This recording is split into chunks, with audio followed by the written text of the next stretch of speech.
തിരുവനന്തപുരം കോർപ്പറേഷനു കീഴിൽ മാലിന്യം ശേഖരിക്കുന്ന ദിവസവേതന തൊഴിലാളികളെ അകാരണമായി പിരിച്ചുവിട്ടതായി പരാതി. കുറഞ്ഞ ശമ്പളം നൽകി കബളിപ്പിച്ചു എന്ന പരാതി മേയർക്ക് നൽകിയതിന്റെ പ്രതികാരമായാണ് പിരിച്ചുവിടലെന്നാണ് ആരോപണം. എന്നാൽ മാലിന്യം ശേഖരിക്കാൻ പൂർണ്ണമായും കുടുംബശ്രീയെ ഏൽപ്പിക്കാനാണ് തീരുമാനമെന്നാണ് മേയറുടെ വിശദീകരണം.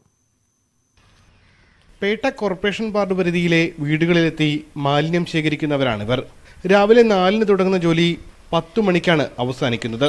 ഈ ജോലിക്കായി ഇവരെ കരാറുകാരൻ നിയമിച്ചത് 10,000 രൂപ ശമ്പളം ഉറപ്പ് നൽകിയാണ്. എന്നാൽ കഴിഞ്ഞ മാസം വരെ ഇവർക്ക് ലഭിച്ചത് 3,000 രൂപയിൽ താഴെ മാത്രം.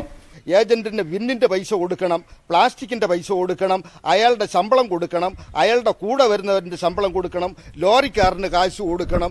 ഇതെല്ലാം ഞങ്ങൾ വെളുപ്പാൻ രാവിലെ 4 മണിക്ക് എഴിച്ച് തീട്ടം വാരി ഞങ്ങൾ ഒരു സ്ഥലത്ത് കൊണ്ടുവന്ന് വെക്കുമ്പോൾ എടുത്തോണ്ട് പോകുന്ന ഇവർക്ക് 5 പേർക്ക് പൈസ കൊടുക്കണം. ഞങ്ങൾക്ക് പൈസ ഇല്ല. നമ്മൾ ജോലി ചെയ്യാം, നമുക്ക് പൈസ കിട്ടും, വീട്ടു വാടക കൊടുക്കണം, ചെലവുണ്ട്, കാര്യമുണ്ട്, എല്ലാം ഉണ്ട്. നമുക്ക് വേറെ ഒരു നിവൃത്തിയില്ല.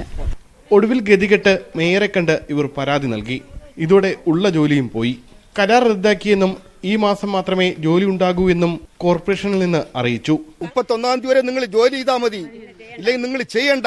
ഞങ്ങൾ ചെയ്യുന്നത് ഹരിതവർമ്മ കോർപ്പറേഷന്റെ ഹരിതവർമ്മയുടെ ജോലിയാണ് ഞങ്ങൾ ചെയ്യുന്നത്. ഞങ്ങൾ വേറെ ഒരു ജോലി ഞങ്ങൾ ചെയ്യുന്നില്ല. ഞങ്ങൾ വേറെ ഒരു അഡ്രസ്സിലും ചെയ്യുന്നില്ല. ഞങ്ങൾക്ക് ശമ്പളമില്ല. ഇത് ഞങ്ങൾ ആരോട് പറയും? ഞങ്ങൾ ആരോട് പോയി പറയണം? 23,000 രൂപ പിരിച്ച് കൊണ്ടുകൊടുത്തപ്പോൾ ഞങ്ങൾക്ക് തന്നത് 6,740 രൂപ ഞങ്ങൾക്ക് ശമ്പളം തന്നെ 2 പേർക്കൂടെ. ഞങ്ങൾ എങ്ങനെ ഒരു വീട് ഞങ്ങളുടെ കുടുംബം കഴിയും? ഞങ്ങൾ ഭൂരിഭാഗം വരുന്ന പ്രായം ചെന്ന സ്ത്രീകളായ തൊഴിലാളികൾ കടുത്ത പ്രതിസന്ധിയിലേക്ക് മാറി.